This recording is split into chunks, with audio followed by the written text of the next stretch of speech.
बाबा जी और हुजूर जी की प्यारी साथ संगत जी को प्यार भरी राधा स्वामी जी। संगत जी, आज मैं आपको एक ऐसी सच्ची साखी सुनाने जा रहा हूँ जिसने मेरे जीवन की सोच ही बदल दी। ये केवल एक घटना नहीं है, बल्कि एक ऐसा अनुभव है जिसने मुझे ये समझा दिया कि हमारे जीवन में आने वाला हर सुख और हर दुख बिना कारण नहीं आता। लेकिन संगत जी, इस साखी को अंत तक जरूर सुनिएगा, क्योंकि शुरुआत में जो प्रश्न मेरे मन में था उसका उत्तर मुझे अंत में इस प्रकार मिला कि मेरी आंखों से आंसू रुक ही नहीं पाए। हो सकता है इस साखी का अंतिम रहस्य आपके जीवन की भी कई उलझनों का उत्तर बन जाए। संगत जी, हम सबके मन में कभी न कभी ये प्रश्न अवश्य उठता है कि आखिर मेरे साथ ही ऐसा क्यों हो रहा है।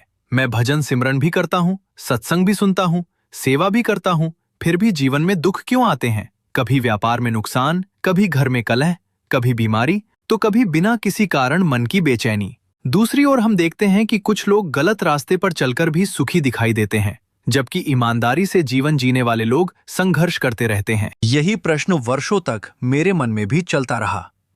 मैं नामदान लेकर कई वर्षों से भजन सिमरन कर रहा था। हर सप्ताह सत्संग सुनने जाता था। जहां भी सेवा का अवसर मिलता पूरी श्रद्धा से सेवा करता। मेरी यही कोशिश रहती कि मेरे सद्गुरु मुझसे प्रसन्न रहें। लेकिन इसके बावजूद मेरे जीवन की परेशानियां कम होने का नाम ही नहीं ले रही थीं। एक समस्या समाप्त होती तो दूसरी सामने खड़ी हो जाती। कभी व्यापार में बड़ा घाटा हो जाता, कभी किसी अपने का व्यवहार बदल जाता, कभी घर का वातावरण इतना तनावपूर्ण हो जाता कि रात भर नींद नहीं आती। कई बार ऐसा भी हुआ कि बिना किसी स्पष्ट कारण के मन इतना भारी हो जाता कि किसी से बात करने का भी मन नहीं करता। शुरू में मैं सोचता था कि शायद यह भी एक परीक्षा होगी, लेकिन जब वर्षों तक यही क्रम चलता रहा, तब धीरे धीरे मेरे मन में भी शिकायत जन्म लेने लगी। मैं बाहर से सामान्य दिखाई देता था, लेकिन भीतर से पूरी तरह टूट चुका था। एक दिन मैं अकेले बैठा अपने पुराने दिनों को याद कर रहा था। मुझे याद आया कि नामदान लेने के बाद मैंने कितने सपने देखे थे। मैं सोचता था कि अब जीवन में शांति आ जाएगी, मन स्थिर हो जाएगा, लेकिन वास्तविकता तो बिल्कुल उल्टी दिखाई दे रही थी। मैंने पहली बार अपने मन से पूछा, क्या सचमुच मेरी भक्ति में कोई कमी है? फिर दूसरा विचार आया, या शायद मेरी अरदास सद्गुरु तक पहुंच ही नहीं रही। जितना सोचता उतना ही उलझता चला जाता। धीरे धीरे मेरी मुस्कान भी कम होने लगी। घर वाले पूछते, क्या बात है? लेकिन मेरे पास कोई उत्तर नहीं होता, क्योंकि मैं स्वयं नहीं समझ पा रहा था कि मेरे भीतर आखिर चल क्या रहा है। एक रात की बात है। बाहर तेज बारिश हो रही थी। आसमान में लगातार बिजली चमक रही थी। पूरा वातावरण बिल्कुल शांत था। मैं अपने कमरे में अकेला बैठा था। उस दिन मन इतना भारी था कि खुद को रोक नहीं पाया। मैंने कमरे की लाइट बंद कर दी, आंखें बंद की और पहली बार पूरी तरह टूटकर अपने सद्गुरु के सामने रो पड़ा। मैं रोते रोते कहने लगा, हे मेरे दयाल प्रभु, यदि मुझसे कोई गलती हुई है तो मुझे बता दीजिए। यदि मेरी भक्ति में कमी है तो मुझे समझा दीजिए। यदि मैं गलत रास्ते पर हूं तो मुझे रोक लीजिए, लेकिन कृपा करके मुझे अंधेरे में मत रखिए। मैं केवल इतना जानना चाहता हूं कि मेरे जीवन में इतना संघर्ष क्यों है। संगत जी, जब ये प्रार्थना मेरे हृदय की गहराइयों से निकली, तब मुझे ऐसा लगा मानो कमरे का वातावरण धीरे धीरे बदलने लगा हो। आंखें बंद थीं, लेकिन फिर भी मुझे ऐसा अनुभव होने लगा जैसे मेरे चारों ओर कोई दिव्य प्रकाश फैल रहा हो। पहले मुझे लगा शायद ये मेरे मन का भ्रम है, लेकिन कुछ ही क्षणों बाद वह प्रकाश और अधिक स्पष्ट होने लगा। मेरे भीतर का भय धीरे धीरे समाप्त होने लगा। मन में एक ऐसी शांति उतरने लगी जिसे मैंने पहले कभी अनुभव नहीं किया था। फिर अचानक मैंने अपने सामने एक दिव्य स्वरूप का अनुभव किया। उसे देखते ही मेरा पूरा शरीर कांप उठा। मेरी आंखों से आंसू अपने आप बहने लगे। मैं श्रद्धा से झुक गया। तभी अत्यंत करुणामयी आवाज मेरे कानों में गूंजी, बेटा, तू इतना दुखी क्यों है? उनकी आवाज सुनते ही मैं फिर रो पड़ा। मैंने कांपती हुई आवाज में कहा, प्रभु, मैं समझ नहीं पा रहा कि मेरे जीवन में इतना दुख क्यों है। मैं आपकी शरण में हूं, भजन सिमरन करता हूं, सत्संग सुनता हूं, फिर भी संघर्ष समाप्त नहीं होते। क्या आप मुझसे नाराज हैं? सद्गुरु महाराज मुस्कुराए। उन्होंने अत्यंत प्रेम से कहा, नहीं बेटा, मैं तुझसे नाराज नहीं हूं, बल्कि आज मैं तुझे वह रहस्य दिखाने आया हूं जिसे जान लेने के बाद तेरे जीवन की सबसे बड़ी उलझन हमेशा के लिए समाप्त हो जाएगी। इतना कहकर सद्गुरु महाराज ने अपना कृपामय हाथ मेरे सिर पर रखा और उसी क्षण मेरे सामने जो दृश्य प्रकट हुआ उसने मेरी पूरी जिंदगी बदल दी। आप सभी इतनी श्रद्धा और प्रेम से हमारी साखियां सुनते हैं, इसके लिए हृदय से धन्यवाद। लेकिन एक बात की छोटी सी शिकायत भी है। हमारे आंकड़ों के अनुसार अभी भी लगभग 98% लोग ऐसे हैं जो नियमित रूप से साखियां देखते हैं, लेकिन उन्होंने अभी तक चैनल सब्सक्राइब नहीं किया है। यदि आप भी उनमें से एक हैं तो कृपया अभी सब्सक्राइब कर दीजिए। साथ ही बेल आइकन दबाकर ऑल पर भी जरूर क्लिक कर दीजिए ताकि आने वाली कोई भी नई सच्ची साखी आपसे छूट न जाए। अगर आपको ये साखी अच्छी लग रही है तो लाइक करें और कमेंट में राधा स्वामी जी अवश्य लिखें। इससे हमें सेवा जारी रखने की प्रेरणा मिलती है। सद्गुरु महाराज का हाथ जैसे ही मेरे सिर पर पड़ा, मुझे ऐसा लगा मानो मेरा शरीर बिल्कुल हल्का हो गया हो। मैं अपने कमरे में नहीं था। ऐसा अनुभव हो रहा था जैसे मेरी आत्मा किसी दूसरी ही दुनिया में पहुंच गई हो। चारों ओर दिव्य प्रकाश था। इतनी शांति थी कि मन का वर्षों पुराना बोझ एक एक करके उतरने लगा। मैं आश्चर्य से सब कुछ देख रहा था। अचानक मेरे सामने एक बहुत विशाल आकाश दिखाई दिया। उस आकाश में अनगिनत दृश्य चलचित्र की तरह चलते दिखाई दे रहे थे। पहले तो मुझे कुछ समझ ही नहीं आया। मैंने सोचा शायद ये कोई प्रतीकात्मक दृश्य होगा, लेकिन कुछ ही क्षणों बाद सद्गुरु महाराज बोले, बेटा ध्यान से देख। जो कुछ तू देखने जा रहा है वो किसी और का नहीं, तेरे अपने जीवन का इतिहास है। मैं और भी ध्यान से देखने लगा। धीरे धीरे एक दृश्य बिल्कुल स्पष्ट होने लगा। मैंने स्वयं को एक बहुत बड़े नगर में देखा। वहां मेरी विशाल हवेली थी। असंख्य नौकर चाकर थे। बड़े बड़े गोदाम अनाज और धन से भरे हुए थे। लोग मुझे सम्मान से प्रणाम कर रहे थे। मैं उस समय बहुत धनी व्यापारी था। मेरे पास इतना धन था कि शायद 7 पीढ़ियां भी खर्च ना कर पाती। लेकिन संगत जी, कुछ ही देर बाद वही दृश्य बदल गया। मैंने देखा कि एक बूढ़ा व्यक्ति मेरे दरवाजे पर आया। उसकी आंखों में आंसू थे। वो हाथ जोड़कर कह रहा था, सेठ जी, मेरे घर में कई दिनों से चूल्हा नहीं जला। बच्चों के लिए थोड़ा अनाज दे दीजिए। लेकिन उस समय का मेरा स्वभाव देखकर मैं स्वयं कांप उठा। मैंने गुस्से में अपने नौकरों से कहा, इसे यहां से भगा दो। अगर आज इसे दे दिया तो कल 100 लोग और आ जाएंगे। नौकरों ने उस बूढ़े व्यक्ति को धक्के देकर बाहर निकाल दिया। वो बार बार मेरी ओर देख रहा था। उसकी आंखों में दर्द था, लेकिन मेरे भीतर जरा भी दया नहीं जागी। मैंने अपना चेहरा दूसरी ओर घुमा लिया। दृश्य फिर बदल गया। अब एक मजदूर मेरे सामने खड़ा था।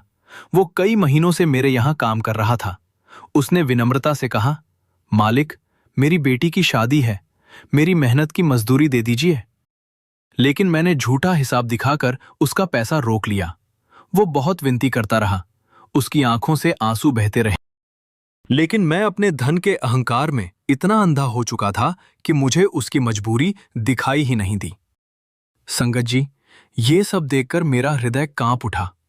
मैं स्वयं से नजरें नहीं मिला पा रहा था। मैंने सद्गुरु महाराज की ओर देखा। मेरी आंखों से आंसू बह रहे थे। मैंने कहा, प्रभु, क्या ये सचमुच मैं ही था? सद्गुरु महाराज ने शांत स्वर में कहा, हाँ बेटा, ये तेरे ही पिछले जन्मों में से एक जन्म है। उस समय तूने धन के अहंकार में अनेक लोगों का दिल दुखाया था। तूने सोचा कि समय बीत गया और बात समाप्त हो गई।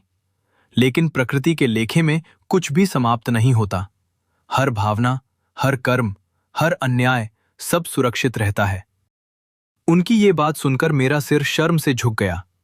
आज पहली बार मुझे समझ आया कि कर्म केवल दिखाई देने वाले कार्यों से नहीं बनते। किसी के आंसू भी कर्म बन जाते हैं। किसी की बद्दुआ भी कर्म बन जाती है। किसी का टूटा हुआ विश्वास भी कर्म बन जाता है। इतने में एक और दृश्य सामने आ गया। इस बार मैं एक सैनिक था। मेरे हाथ में तलवार थी। चारों ओर युद्ध का वातावरण था। मैं क्रोध से भरा हुआ था। मैंने देखा कि बदले की भावना में मैंने कई ऐसे निर्णय लिए जिनकी वजह से निर्दोष लोगों के परिवार उजड़ गए। कुछ लोग मेरे कारण अनाथ हो गए। कुछ माताओं ने अपने बेटे खो दिए। मैंने कभी यह सोचा ही नहीं कि मेरे एक निर्णय से कितने घर बर्बाद हो रहे हैं। दृश्य समाप्त हुआ। मैं पूरी तरह टूट चुका था। मैंने रोते हुए पूछा, प्रभु, क्या इन सब का फल मुझे इस जन्म में मिल रहा है? सद्गुरु महाराज बोले, बेटा, कर्म केवल हाथों से नहीं बनते, विचार भी कर्म है, भावनाएं भी कर्म है और इरादे भी कर्म है। जो कुछ मन में जन्म लेता है वो भी प्रकृति के लेखे में दर्ज हो जाता है। इसलिए कई बार मनुष्य सोचता है कि मैंने तो कोई बड़ा पाप नहीं किया, फिर भी मुझे दुख क्यों मिल रहे हैं, लेकिन उसे अपने अनेक जन्मों का हिसाब याद ही नहीं रहता। उनकी ये बात सुनकर मेरे भीतर का अहंकार पूरी तरह टूटने लगा। मुझे पहली बार समझ में आया कि वर्तमान जीवन में मिलने वाला हर सुख और हर दुख केवल इस जन्म का परिणाम नहीं होता, उसके पीछे अनेक जन्मों का लंबा इतिहास छिपा होता है।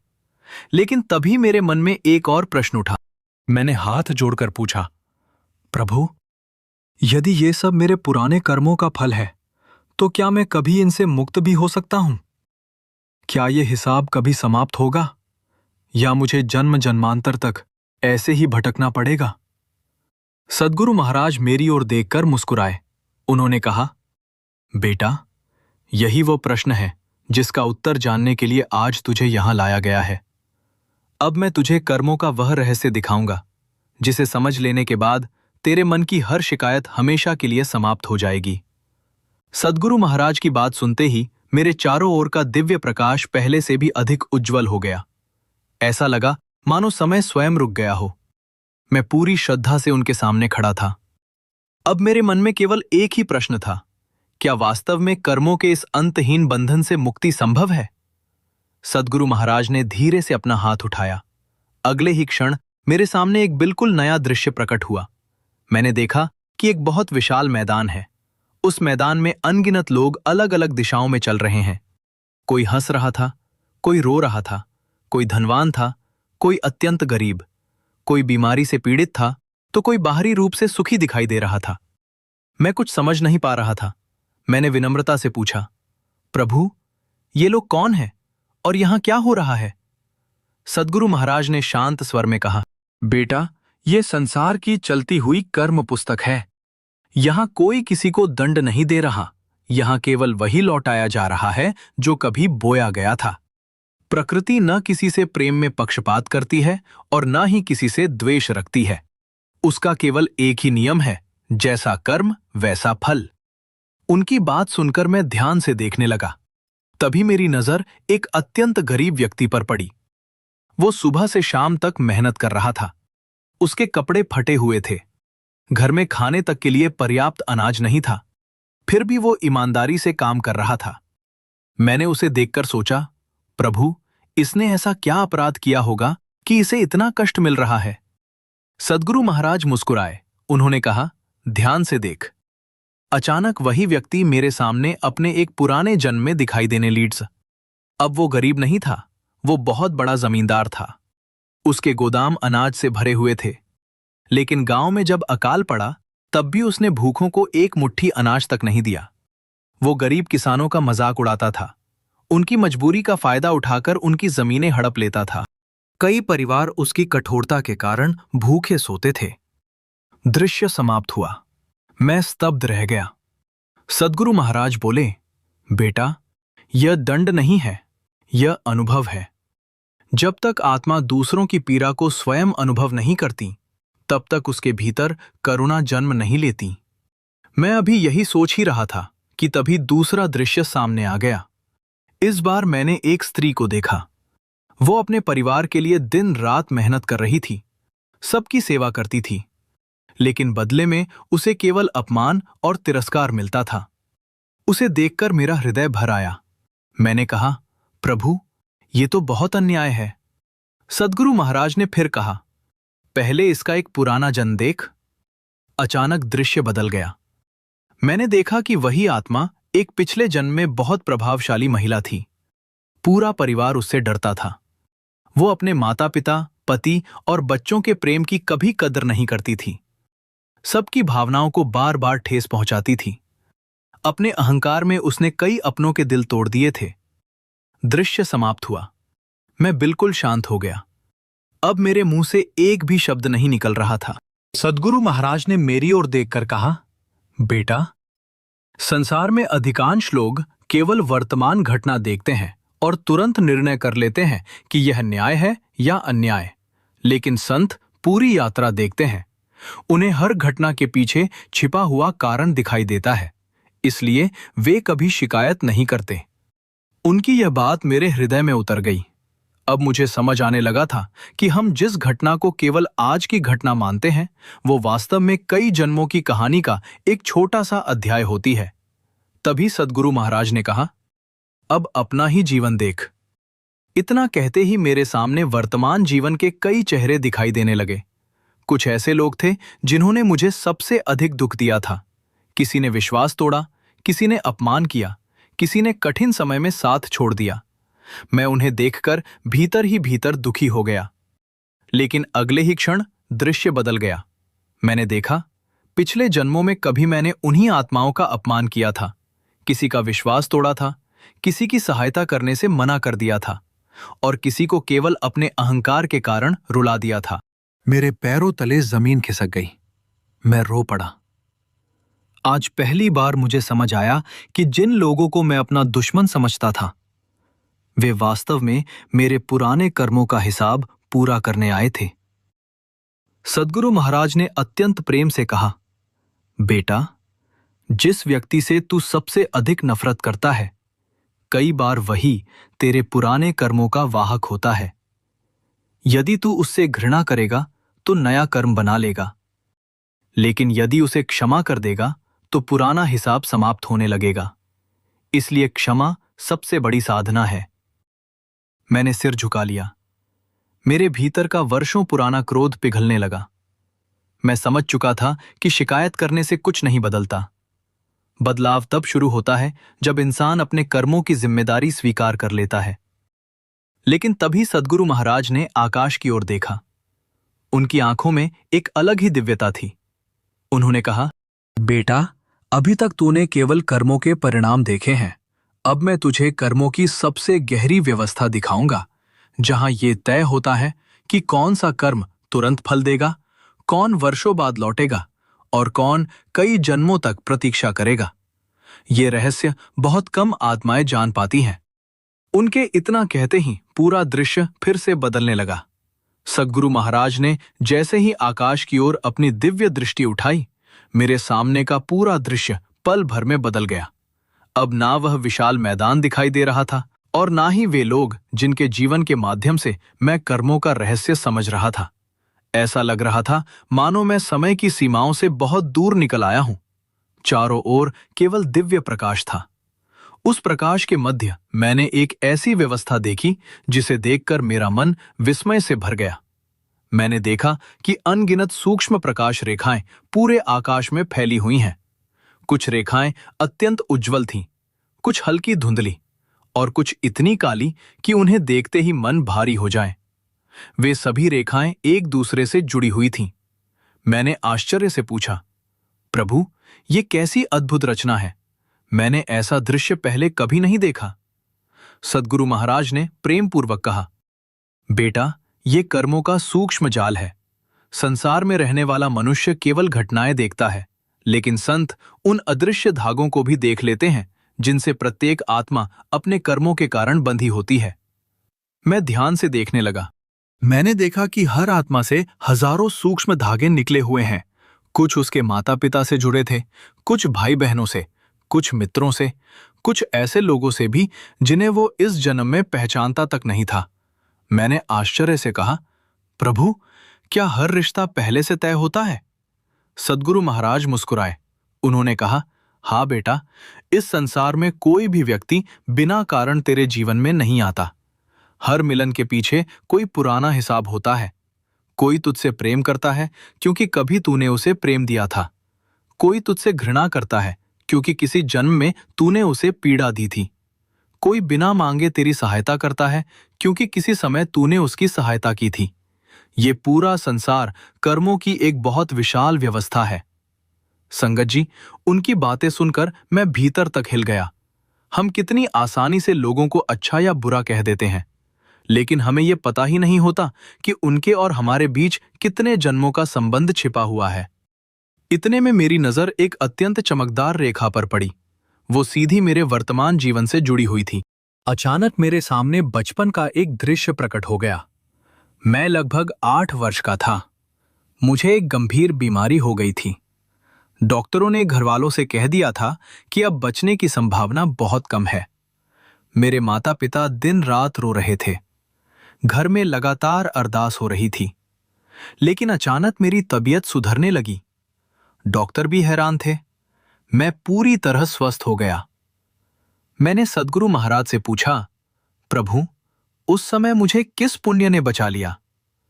सद्गुरु महाराज ने अपना हाथ उठाया। मेरे सामने एक और जन्म का दृश्य खुल गया। मैंने देखा कि मैं एक साधारण किसान हूं। एक दिन रास्ते में मुझे एक घायल यात्री मिला। लोग उसे छोड़कर आगे बढ़ गए, लेकिन मैं उसे अपने घर ले आया। कई दिनों तक उसकी सेवा की। अपने हिस्से का भोजन भी उसे खिलाया। उसके स्वस्थ होने तक उसका साथ नहीं छोड़ा। दृश्य समाप्त हुआ। सद्गुरु महाराज बोले, बेटा, वही निस्वार्थ सेवा तेरे कर्मों के खाते में प्रकाश बनकर सुरक्षित हो गई थी। उसी प्रकाश ने इस जन्म में मृत्यु के मुख से तुझे वापस लौटा दिया। याद रख, सच्चे मन से किया गया कोई भी अच्छा कर्म कभी नष्ट नहीं होता। मेरी आंखें भर आईं। मुझे पहली बार समझ आया कि छोटी सी सेवा भी प्रभु के दरबार में कितनी बड़ी बन जाती है। लेकिन तभी मेरी नजर एक दूसरी रेखा पर पड़ी। वो पूरी तरह काली थी, इतनी भारी कि उसे देखते ही मन घबराने लगा। मैंने धीरे से पूछा, प्रभु, ये कौन सा कर्म है? उन्होंने कहा, इसे भी देख।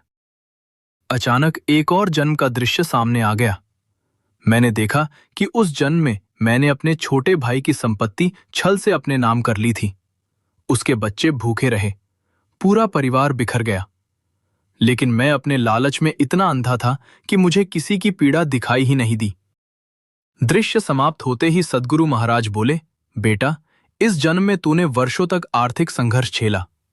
तू सोचता रहा कि भाग्य तेरा साथ नहीं दे रहा, लेकिन वास्तव में वह उसी पुराने कर्म का फल था। प्रकृति किसी के साथ अन्याय नहीं करती, वह केवल वही लौटाती है जो कभी बोया गया था। मेरे शरीर में सिहरन दौड़ गई। अब मुझे समझ में आने लगा था कि जीवन में कोई भी घटना अचानक नहीं होती। हर सुख, हर दुख, हर लाभ, हर हानि किसी न किसी पुराने बीज का ही परिणाम होती है। लेकिन तभी मेरे मन में एक और प्रश्न उठा। मैंने देखा कि कुछ कर्म तुरंत फल दे रहे थे, कुछ वर्षों बाद, और कुछ जन्मों तक प्रतीक्षा कर रहे थे। मैंने विनम्रता से पूछा, प्रभु, ऐसा क्यों होता है? आखिर कौन तय करता है कि कौन सा कर्म कब फल देगा? सद्गुरु महाराज मुस्कुराए। उन्होंने कहा, बेटा, अब मैं तुझे कर्मों का सबसे सूक्ष्म नियम बताने जा रहा हूं। यही वो रहस्य है जिसे समझ लेने के बाद मनुष्य शिकायत करना छोड़ देता है और हर परिस्थिति को प्रभु की रजा मानकर स्वीकार करना सीख जाता है। सद्गुरु महाराज ने मेरी ओर देखा और अत्यंत शांत स्वर में कहा, बेटा, संसार में कोई भी कर्म बिना समय के फल नहीं देता। हर कर्म का अपना बीज, अपनी शक्ति और अपना समय होता है। यही कारण है कि कुछ कर्म तुरंत लौट आते हैं, कुछ वर्षों बाद फल देते हैं और कुछ जन्मों तक प्रतीक्षा करते रहते हैं। मैं पूरी श्रद्धा से उनकी बातें सुन रहा था। अब मेरे भीतर जानने की प्यास पहले से भी अधिक बढ़ चुकी थी। सद्गुरु महाराज ने अपना हाथ उठाया। अचानक मेरे सामने एक विशाल वृक्ष दिखाई दिया। वो इतना विशाल था कि उसकी शाखाएं दूर दूर तक फैली हुई थीं। लेकिन उससे भी अधिक आश्चर्य उसकी जड़ों को देखकर हुआ। वे धरती के भीतर बहुत गहराई तक फैली हुई थीं। कुछ जड़ें पतली थीं, कुछ बहुत मोटी, और कुछ ऐसी थीं जिनका अंत दिखाई ही नहीं दे रहा था। मैंने पूछा, प्रभु, ये कौन सा वृक्ष है? सद्गुरु महाराज बोले, बेटा, ये मनुष्य के कर्मों का वृक्ष है। जो शाखाएं तू ऊपर देख रहा है, वे वर्तमान जीवन की परिस्थितियां हैं, लेकिन उनकी जड़ें अनेक जन्मों में फैली हुई हैं। जब तक जड़ें समाप्त नहीं होती, तब तक शाखाएं बार बार उगती रहती हैं। उनकी ये बात सुनकर मैं उस वृक्ष को ध्यान से देखने लगा। अचानक मैंने देखा कि कुछ शाखाएं अपने आप सूख रही थीं, कुछ पर नई पत्तियां निकल रही थीं, कुछ शाखाओं पर कांटे थे तो कुछ पर मीठे फल लगे हुए थे। मैंने पूछा, प्रभु, ऐसा अंतर क्यों है? उन्होंने उत्तर दिया, जिसने प्रेम बोया उसके वृक्ष पर प्रेम के फल लगे। जिसने अहंकार बोया वहां कांटे उगे। जिसने सेवा बोई वहां सुख के फल आए। और जिसने छल, कपट और स्वार्थ बोया वहां दुख का जंगल तैयार हो गया। बेटा, मनुष्य वही काटता है जो कभी बोता है। इतने में मेरे सामने एक और दृश्य खुल गया। मैंने देखा कि दो व्यक्ति एक साथ व्यापार शुरू करते हैं।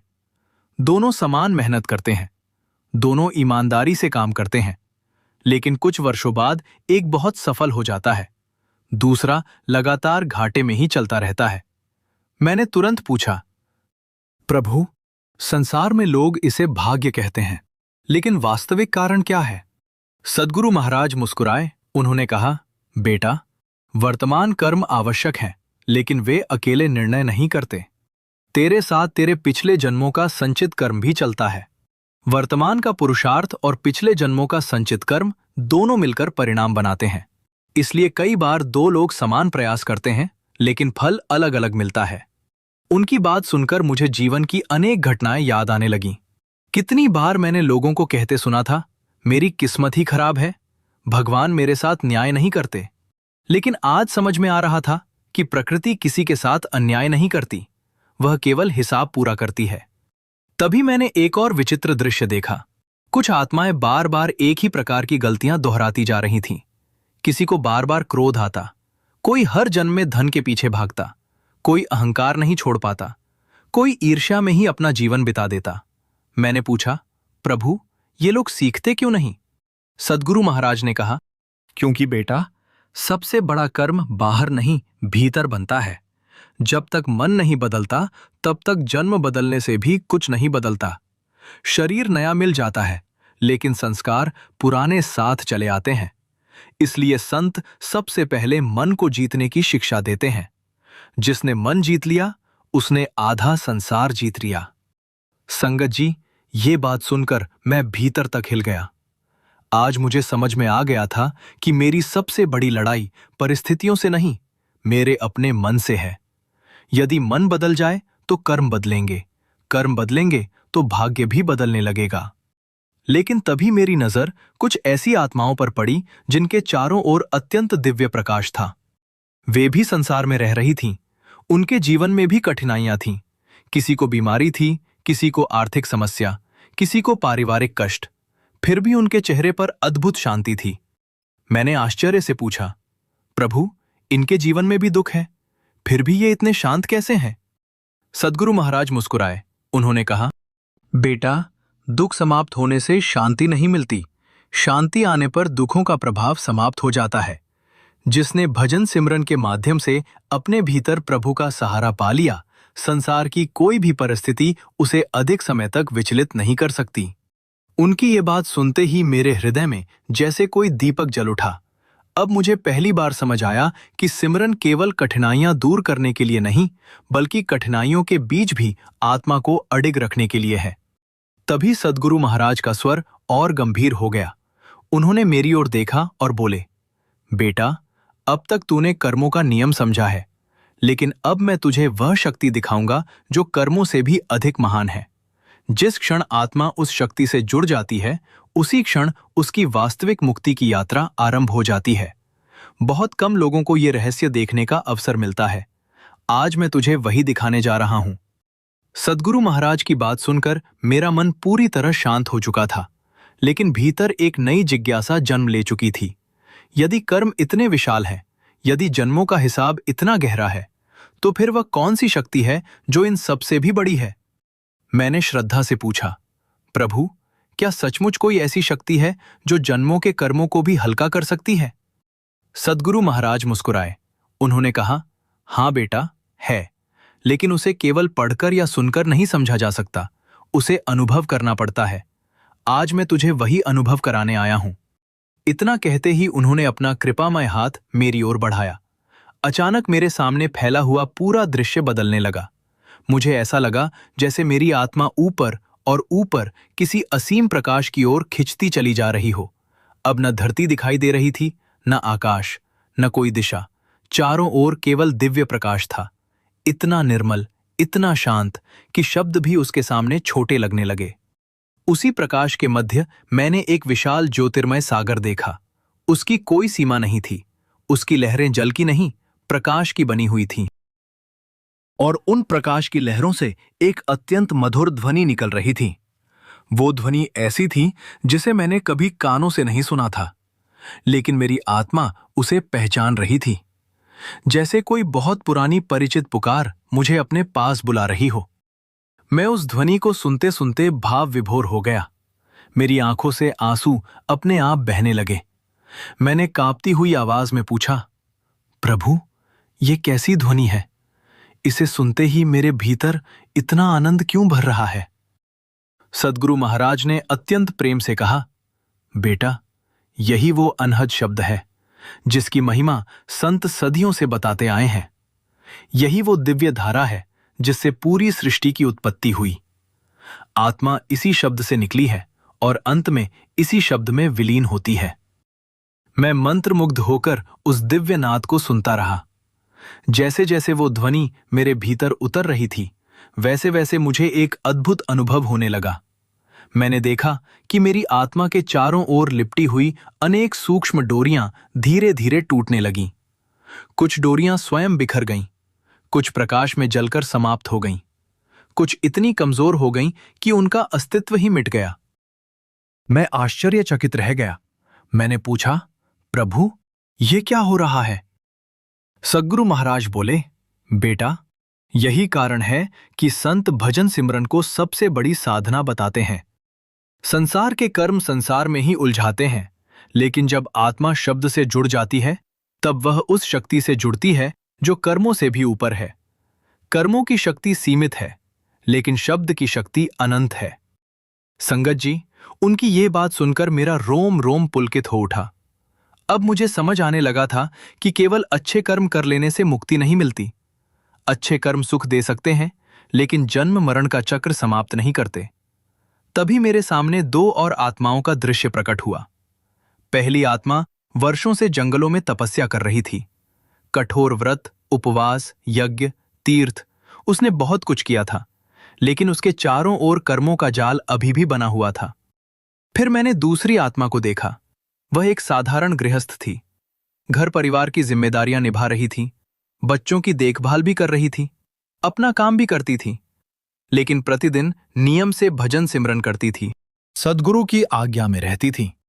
आश्चर्य की बात यह थी कि उसके चारों ओर फैला कर्मों का जाल धीरे धीरे समाप्त होता जा रहा था।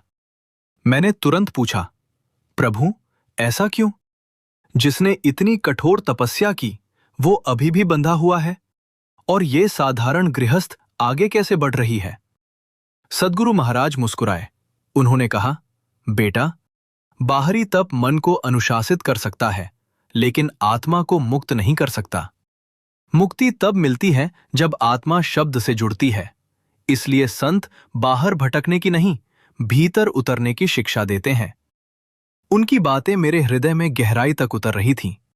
अब मुझे अपने जीवन की एक एक भूल याद आने लगी। मैं कितनी बार केवल बाहरी पूजा पाठ में उलझा रहा, लेकिन भीतर के मन को बदलने का प्रयास कम किया।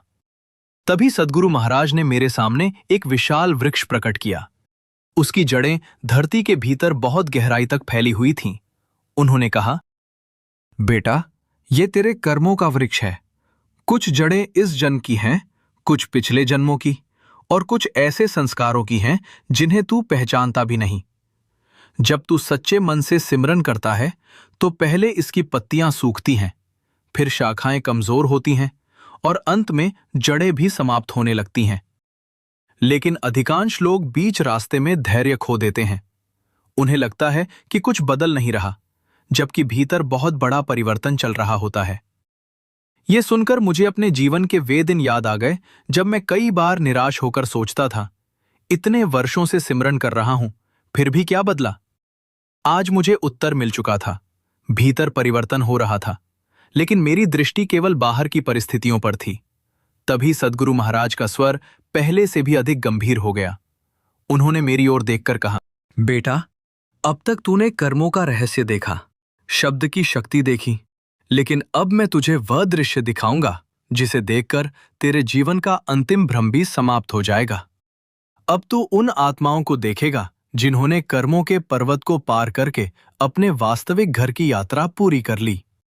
उनके अनुभव को देखकर तुझे समझ में आएगा कि सच्चा समर्पण और सद्गुरु की कृपा आत्मा को कहां तक पहुंचा सकती है। सद्गुरु महाराज के अंतिम शब्द सुनते ही मेरे चारों ओर फैला दिव्य प्रकाश पहले से भी अधिक तेज हो गया। मुझे ऐसा महसूस हुआ मानो मेरी आत्मा किसी अदृश्य शक्ति के सहारे बहुत ऊंचाई की ओर बढ़ रही हो। अब वहां न कोई भार था, न कोई भय, न कोई चिंता, केवल एक असीम शांति थी। कुछ ही क्षणों बाद मेरे सामने एक ऐसा दृश्य प्रकट हुआ जिसे देखकर मेरी आंखें श्रद्धा से भर आईं। मैंने देखा कि अनगिनत प्रकाशमान आत्माएं एक दिव्य मार्ग पर आगे बढ़ रही हैं। उनके चेहरों पर ऐसी शांति थी जिसे संसार का कोई सुख कभी नहीं दे सकता। उनके चारों ओर अद्भुत प्रकाश फैला हुआ था। ऐसा लग रहा था मानो वे स्वयं प्रकाश बन चुकी हों। मैंने भाव विभोर होकर पूछा, प्रभु, ये कौन है?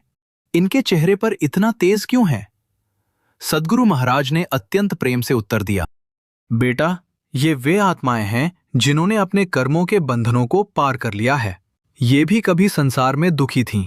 इन्होंने भी अपमान सहा, संघर्ष किए, आंसू बहाए, लेकिन इन्होंने हर परिस्थिति में सद्गुरु का हाथ नहीं छोड़ा। धीरे धीरे इनके कर्म समाप्त होते गए और अंततः ये अपने वास्तविक मार्ग पर आगे बढ़ गईं। मैं उन आत्माओं को ध्यान से देखने लगा। आश्चर्य की बात यह थी कि उनमें कोई राजा था, कोई व्यापारी, कोई किसान, कोई मजदूर, कोई गृहस्थ और कोई अत्यंत साधारण व्यक्ति। संसार में उनके पद अलग अलग रहे होंगे, लेकिन यहां कोई बड़ा या छोटा नहीं दिखाई दे रहा था। सब समान थे। मैंने पूछा, प्रभु, इनमें सबसे महान कौन है? सद्गुरु महाराज मुस्कुराए। उन्होंने कहा, बेटा, यहां किसी की महानता धन, पद या प्रसिद्धि से नहीं मापी जाती। यहां केवल प्रेम, विनम्रता और समर्पण का मूल्य है।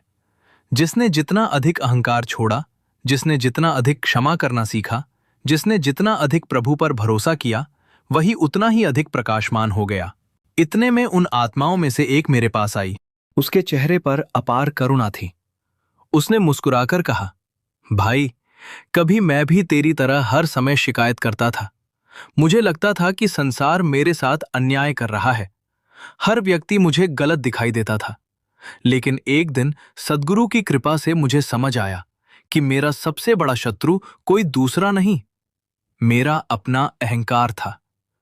जिस दिन मैंने स्वयं को बदलना शुरू किया, उसी दिन मेरी मुक्ति की यात्रा भी शुरू हो गई। उसकी बातें सुनकर मेरा हृदय भर आया। मुझे अपने जीवन की अनेक घटनाएं याद आने लगीं। कितनी बार मैंने भी परिस्थितियों को दोष दिया था, कितनी बार लोगों से नाराज रहा, लेकिन कभी स्वयं को नहीं देखा। फिर दूसरी आत्मा आगे बढ़ी। उसने कहा, मैं जीवन भर धन के पीछे भागती रही। मुझे लगता था कि पैसा ही सबसे बड़ा सुख है। बहुत धन कमाया, बहुत सम्मान मिला, लेकिन मन कभी शांत नहीं हुआ। फिर एक दिन सब कुछ चला गया। उस समय मुझे लगा कि मेरा जीवन समाप्त हो गया, लेकिन बाद में समझ आया कि वही मेरा सबसे बड़ा सौभाग्य था। यदि वो सब नहीं छिनता तो शायद मैं कभी सद्गुरु की शरण में नहीं आती। उसकी बातें सुनकर मेरी आंखें नम हो गई। आज पहली बार मुझे महसूस हुआ कि जीवन में जो घटनाएं हमें सबसे बड़ी हानि लगती हैं, कई बार वही हमारी सबसे बड़ी कृपा बन जाती हैं। संगत जी, हम अक्सर केवल वर्तमान को देखते हैं, लेकिन सद्गुरु पूरी यात्रा देखते हैं। हमें जो टूटना दिखाई देता है, उन्हें वही आत्मा का जागरण दिखाई देता है। उसी समय सद्गुरु महाराज ने अपना हाथ आगे बढ़ाया। मेरे सामने एक बहुत लंबा प्रकाशमय मार्ग दिखाई दिया। उस मार्ग पर असंख्य आत्माएं चल रही थीं।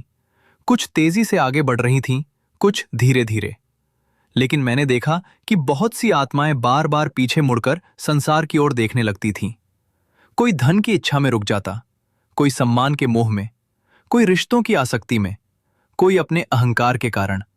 मैंने पूछा, प्रभु, ये लोग आगे क्यों नहीं बढ़ पा रहे? सद्गुरु महाराज बोले, बेटा, आत्मा का सबसे बड़ा बंधन कर्म नहीं, इच्छा है। इच्छा ही कर्म का बीज बनती है। जब तक मन संसार को पकड़कर बैठा रहेगा, तब तक यात्रा धीमी रहेगी। इसलिए संत केवल कर्म सुधारने की बात नहीं करते, वे मन की दिशा बदलने की बात करते हैं। मैंने फिर पूछा, प्रभु, क्या इसका अर्थ यह है कि मनुष्य को संसार छोड़ देना चाहिए? वे मुस्कुराए, नहीं बेटा, संसार छोड़ना समाधान नहीं है। यदि मन में मोह है तो जंगल में जाकर भी वही मोह रहेगा। सच्ची साधना संसार के बीच रहकर भीतर से मुक्त होना है। जैसे कमल पानी में रहता है लेकिन पानी उसे भिगो नहीं पाता, वैसे ही साधक संसार में रहता है लेकिन संसार उसके भीतर नहीं रहता। उनकी बातें सुनकर मेरे मन की एक और गांठ खुल गई। अब मुझे समझ में आने लगा था कि त्याग वस्तुओं का नहीं, आसक्ति का करना होता है। तभी मैंने देखा कि उन सभी प्रकाशमान आत्माओं के ऊपर से एक दिव्य प्रकाश की धारा निरंतर उतर रही थी। वह प्रकाश उन्हें और अधिक तेजस्वी बना रहा था। मैंने आश्चर्य से पूछा, प्रभु, ये दिव्य प्रकाश क्या है? सद्गुरु महाराज ने अत्यंत करुणा से कहा, बेटा, ये सद्गुरु की कृपा है। केवल प्रयास से मंजिल नहीं मिलती। प्रयास तुझे चलना सिखाता है, लेकिन अंत में कृपा ही तुझे पार लगाती है। साधक सिमरन करता है, सेवा करता है, सत्संग सुनता है, लेकिन अंतिम चरण में सद्गुरु स्वयं उसका हाथ पकड़ लेते हैं। यही कृपा है। उनकी ये बात सुनकर मेरा सिर अपने आप झुक गया। मुझे अपने जीवन की वे सारी घटनाएं याद आने लगी जब मैं पूरी तरह टूट चुका था, लेकिन किसी अदृश्य शक्ति ने मुझे फिर संभाल लिया। आज समझ आया, वह संयोग नहीं था, वह सद्गुरु की कृपा थी। उसी समय सद्गुरु महाराज का स्वर पहले से भी अधिक गंभीर हो गया। उन्होंने मेरी ओर प्रेम से देखा और कहा, बेटा, अब अंतिम रहस्य शेष है। अब मैं तुझे तेरे अपने मन का वास्तविक स्वरूप दिखाऊंगा। तू देखेगा कि जन्म मरण का चक्र बाहर नहीं, भीतर कैसे चलता है, और ये भी कि सद्गुरु की कृपा किस प्रकार आत्मा को उसके वास्तविक घर तक पहुंचा देती है। जो दृश्य अब तू देखने जा रहा है, उसके बाद तेरे मन का अंतिम भ्रम भी समाप्त हो जाएगा। सद्गुरु महाराज के शब्द सुनते ही मेरे चारों ओर गूंज रही दिव्य ध्वनि और अधिक प्रबल हो गई। ऐसा लग रहा था मानो मेरी आत्मा अपने अस्तित्व की सबसे गहराई में उतरती चली जा रही हो। अब मेरे भीतर कोई प्रश्न नहीं बचा था, केवल जानने की तीव्र इच्छा थी। कुछ ही क्षणों बाद मेरे सामने एक अत्यंत विशाल दर्पण प्रकट हुआ, लेकिन वह साधारण दर्पण नहीं था। उसमें चेहरा दिखाई नहीं देता था, उसमें आत्मा का वास्तविक इतिहास दिखाई देता था। मैंने जैसे ही उस दर्पण में देखा, मेरा पूरा अस्तित्व कांप उठा। मैंने देखा कि मैं केवल इस जन्म का व्यक्ति नहीं हूं, मैंने अनगिनत जन्म लिए हैं। कभी राजा बना, कभी गरीब, कभी विद्वान, कभी व्यापारी, कभी सैनिक, कभी किसान। हर जन्म में शरीर बदलता गया, नाम बदलता गया, रिश्ते बदलते गए, लेकिन एक चीज कभी नहीं बदली, मेरा मन।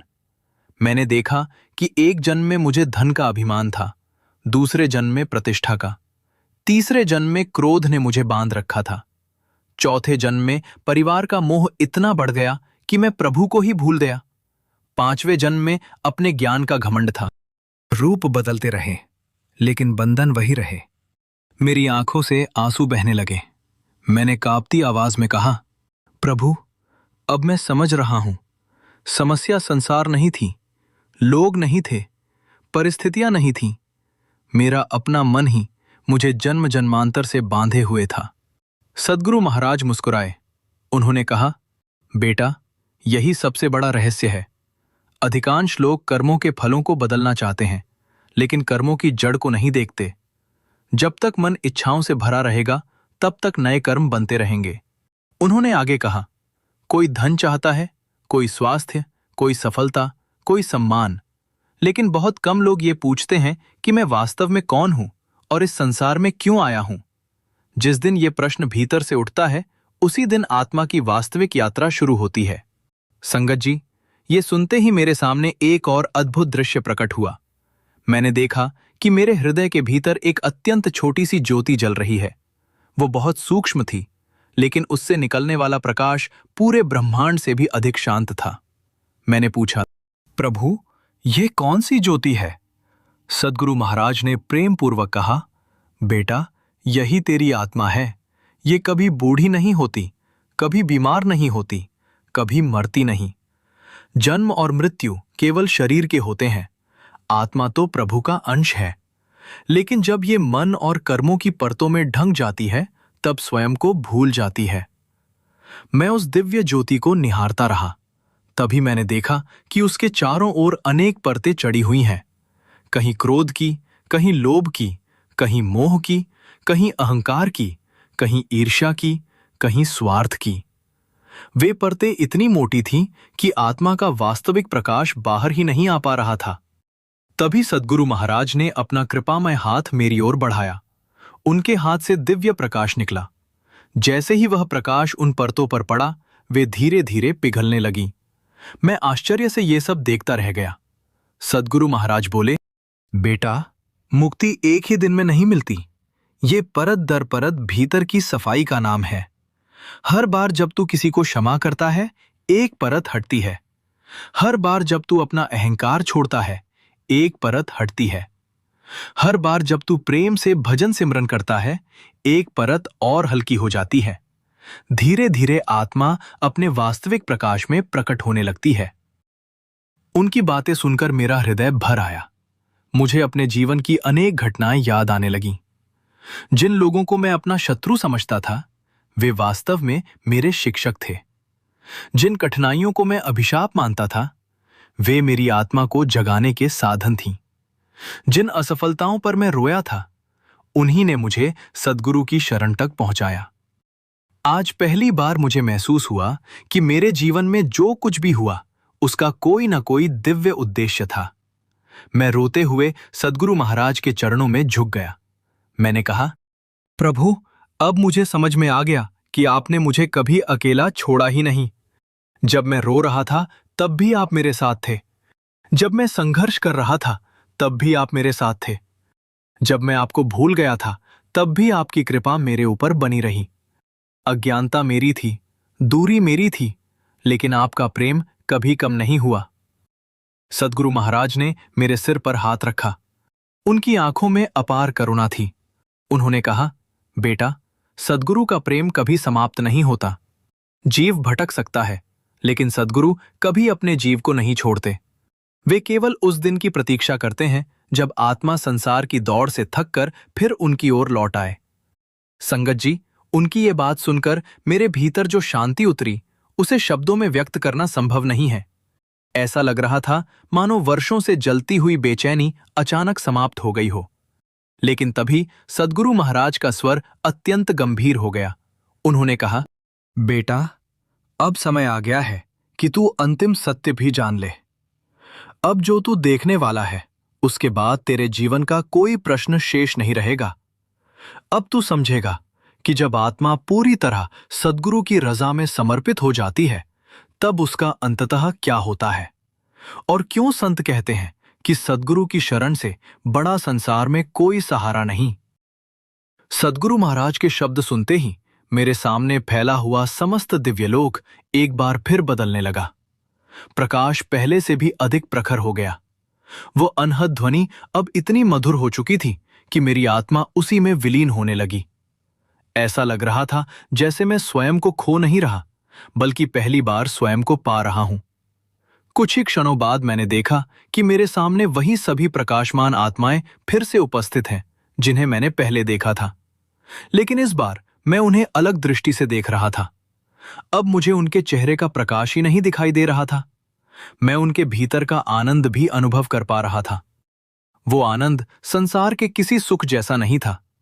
न धन, न पद, न परिवार, न सम्मान। उस आनंद की तुलना किसी भी सांसारिक वस्तु से नहीं की जा सकती थी। मैंने धीरे से पूछा, प्रभु, क्या यही आत्मा का वास्तविक घर है? सद्गुरु महाराज मुस्कुराए। उन्होंने कहा, बेटा, ये उस यात्रा का अंतिम पड़ाव नहीं, बल्कि उस मंजिल की झलक है जहां पहुंचकर आत्मा फिर कभी संसार के दुखों में नहीं भटकती। जिसने अपने मन को जीत लिया, जिसने अपने कर्मों को सद्गुरु की रजा में समर्पित कर दिया और जिसने शब्द का सहारा पकड़ लिया, वो धीरे धीरे अपने वास्तविक धाम की ओर लौटने लगता है। उनकी बातें सुनकर मेरी आंखों से आंसू बहने लगे। अब मुझे समझ में आ गया था कि जीवन का उद्देश्य केवल अच्छे दिन देखना नहीं, बल्कि आत्मा को उसके वास्तविक घर तक पहुंचाना है। तभी मैंने देखा कि उन प्रकाशमान आत्माओं में से एक मेरे पास आई।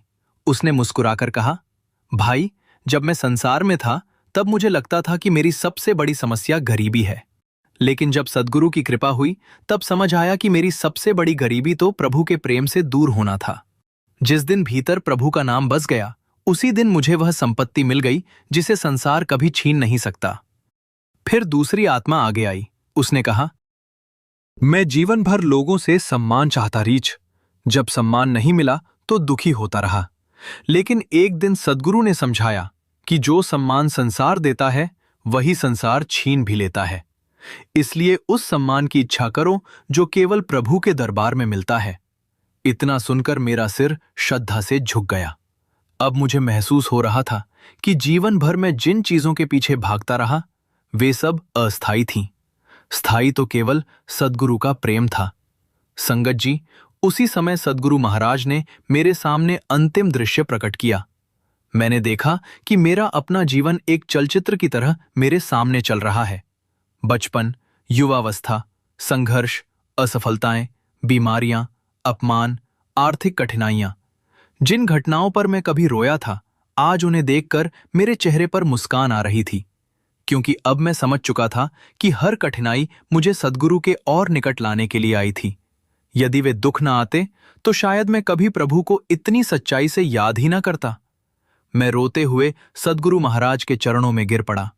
मैंने कहा, प्रभु, अब मुझे कोई शिकायत नहीं रही। अब मैं ये नहीं पूछूंगा कि मेरे जीवन में दुख क्यों आए। अब मैं केवल इतना चाहता हूं कि चाहे कैसी भी परिस्थिति आए, मेरा विश्वास कभी आपके चरणों से ना हटे। सद्गुरु महाराज ने मेरे सिर पर अपना करुणामय हाथ रखा। उन्होंने कहा, बेटा, यही सच्ची साधना है। जब शिकायत समाप्त हो जाती है तभी समर्पण प्रारंभ होता है। जब मन अपनी इच्छाएं छोड़ देता है तभी आत्मा प्रभु की इच्छा में आनंद अनुभव करती है। याद रख, दुख स्थायी नहीं है, परिस्थितियां स्थायी नहीं है, शरीर भी स्थायी नहीं है। यदि कुछ शाश्वत है तो वह केवल आत्मा और प्रभु का संबंध है। उसी संबंध को मजबूत बनाना ही मानव जीवन का वास्तविक उद्देश्य है। उनकी वाणी मेरे हृदय में उतरती चली गई। मैंने अनुभव किया कि मेरे भीतर वर्षों से जमा भय, क्रोध, शिकायत और बेचैनी सब समाप्त हो चुके हैं। अब वहां केवल कृतज्ञता थी, केवल प्रेम था, केवल शांति थी। धीरे धीरे वह दिव्य प्रकाश विलीन होने लगा। अनहद ध्वनि भी मंद पड़ने लगी। कुछ क्षणों बाद मैंने स्वयं को फिर उसी कमरे में बैठा पाया जहां मैं रात को रोते हुए सिमरन कर रहा था। बाहर वर्षा अभी भी हो रही थी, लेकिन मेरे भीतर का तूफान पूरी तरह शांत हो चुका था। मैंने हाथ जोड़कर नम आंखों से कहा, हे मेरे दयाल सद्गुरु, अब मुझे संसार से कुछ नहीं चाहिए। बस इतनी कृपा कर दीजिए कि मेरी अंतिम सांस तक आपका नाम मेरे हृदय में चलता रहे। मेरा मन कभी आपके चरणों से दूर ना जाए। चाहे सुख आए या दुख, लाभ हो या हानि, सम्मान मिले या अपमान, मैं हर परिस्थिति को आपकी रजा समझकर स्वीकार कर सकूं। संगत जी, उस दिव्य अनुभव के बाद उस भक्त का जीवन पूरी तरह बदल गया। दुख पहले भी आए, परीक्षाएं भी आईं, लेकिन अब वह टूटता नहीं था, क्योंकि उसे कर्मों का रहस्य समझ आ चुका था। उसे यह भी समझ आ गया था कि सद्गुरु अपने भक्त को कभी अकेला नहीं छोड़ते। कई बार हमें लगता है कि हमारी अरदास सुनी नहीं जा रही, लेकिन वास्तव में सद्गुरु उसी समय हमारे भीतर काम कर रहे होते हैं। वे पहले हमारे मन को बदलते हैं, फिर हमारी दृष्टि बदलते हैं, और जब दृष्टि बदल जाती है तो पूरा जीवन बदल जाता है। इस सच्ची साखी से हमें यही शिक्षा मिलती है कि पिछले जन्मों के कर्म चाहे कितने ही भारी क्यों ना हो, यदि जीव सच्चे मन से सद्गुरु की शरण में आ जाए, नियमित भजन सिमरन करे, सेवा और सत्संग से जुड़ा रहे, अपने अहंकार को त्याग दे, क्षमा करना सीख ले और हर परिस्थिति को प्रभु की रजा मानकर स्वीकार करे, तो एक दिन कर्मों के सबसे बड़े बंधन भी ढीले पड़ने लगते हैं। सद्गुरु की दया से असंभव भी संभव हो जाता है। राधा स्वामी दयाल की कृपा जिस आत्मा पर हो जाती है, उसका मार्ग चाहे कठिन हो, लेकिन उसकी मंजिल निश्चित हो जाती है। अगर संगत जी आपने इस सच्ची साखी को यहां तक पूरे प्रेम और श्रद्धा के साथ सुना है, तो एक छोटी सी विनती है। हमारे आंकड़ों के अनुसार आज भी लगभग 98% दर्शकों ने इस चैनल को अभी तक सब्सक्राइब नहीं किया है। यदि आप सच में ऐसी सच्ची आध्यात्मिक साखियां अपने जीवन में सुनते रहना चाहते हैं तो अभी इसी समय वीडियो को लाइक करें, नीचे अपनी पवित्र हाजिरी राधा स्वामी जी लिखकर कमेंट करें और हमारे चैनल को सब्सक्राइब करके बेल आइकॉन दबाएं तथा ऑल पर अवश्य क्लिक करें ताकि आने वाली हर नई साखी सबसे पहले आप तक पहुंचे। आपका एक छोटा सा सहयोग इस आध्यात्मिक सेवा को लाखों लोगों तक पहुंचाने में हमारी मदद करेगा। राधा स्वामी जी।